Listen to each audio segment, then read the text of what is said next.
দেখো আজকে শাটিং মাছ পেয়েছি বাজারে। তো প্রায় 10 থেকে 11 দিন পর আজকে আমি শাটিং মাছ পেয়েছি। আর একজনের কাছে যা মাছ ছিল দেখো টোটালি নিয়ে নিয়েছি।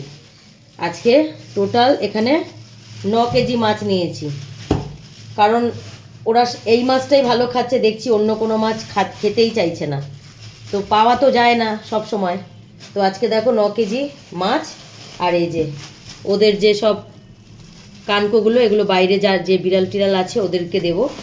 আর এই দেখো 9 কেজি মাছ পেয়েছি। আজকে 9 কেজি নিয়ে নিয়েছি, কারণ আবার দুদিন পর মাছ খুঁজতে গেলে মাছ পাওয়া যায় না। কারণ আমি কদিন ধরে মাছ খুঁজছি, মাছ একদম পাওয়া যাচ্ছে না। তার দেখছি ওরা শাটিং মাছ খুব ভালো খায়। তো আজকে নিয়ে নিয়েছি। বেশ, এটা আমার এখন অনেক দিন চলবে, যেহেতু আমার বিড়াল এখন অত বেশিও নেই, কমই আছে। তো দেখো আজকেও মাছগুলো ফ্রেশ। তো কিছু মাছ এত ফ্রেশ যে আমিও খেতে পারবো এই মাছ। এই যে দেখো,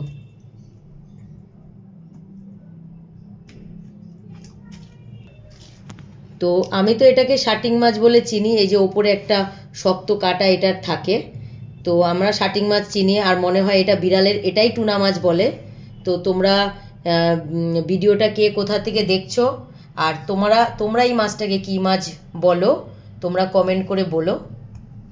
এই যে তোমরা এই মাছটাকে কী নামে জানো এটাকে? আমি তো শাটিং মাছ বলে জানি। আর এটাই মনে হয় বিড়ালের টুনা ফিশ।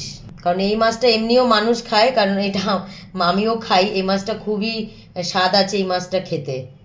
এই যে, আর বিড়ালের জন্য এই এই শাটিং মাছটা কেন দিই, তার সুবিধা আছে অনেক।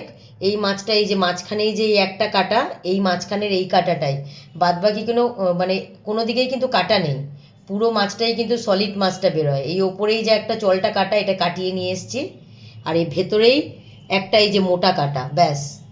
এই মাছটা মানে ওদের যখন ভাত মাখার সময় বেশি কাটাওয়ালা মাছ বাছা যায় না, বা বাছতে খুব সমস্যা হয়, টাইম লাগে।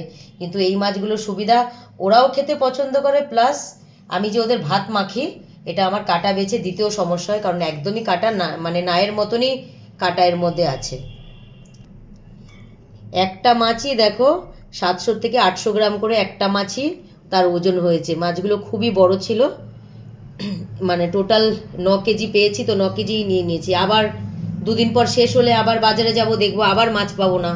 আমার বিড়াল আবার ভাত খাওয়া ছেড়ে দেবে, মাছ খাওয়া ছেড়ে দেবে। কারণ আমি অনেক রকম মাছ এনে দেখেছি। আগেরবার তেলাপিয়া এনেছি, খোকা ইলিশ এনেছি, কাটাপোনা এনেছি, কোনো মাছই তারা খায় না। এই মাছটাই তাদের পছন্দ। তাই আজকে যত পেয়েছি, একটা মাছওয়ালার কাছ থেকে আজকে আমি টোটাল মাছ নিয়ে নিয়েছি, যে এবার কিছুদিন মাছের টেনশন শেষ। কারণ ওদের মাছ নিয়ে আমার খুব চিন্তা থাকে। আমার মাছ নিয়েও, আমার খাওয়া দাওয়া নিয়েও এত চিন্তা করি না, কিন্তু ওদের মাছ শেষ হয়ে যাওয়ার আগেই আমার টেনশন হয় যে বাজারে গেলে আমি কি মাছ পাবো, আজকে কি মাছ আনবো, কি মাছ ওরা খাবে। তো আজকের ভিডিও এখানেই শেষ করব। তো আমার কাঠবিড়ালি খুবই অসুস্থ। তো তোমরা ওর জন্য প্রে করো যেন ও খুব তাড়াতাড়ি সুস্থ হয়ে ওঠে। আর বাকি যারা আছে, লাডো আছে, লাডোর অপারেশন হয়েছে, লাডুও যেন সুস্থ হয়ে যায় খুব তাড়াতাড়ি। আর আমাদের আর বাকি যারা, তুলো, ছোট, মিনুমা যারা আছে, এদের জন্য তোমরা প্রে করো, ওরা যেন খুব তাড়াতাড়ি সুস্থ হয়ে ওঠে আবার আগের মতন।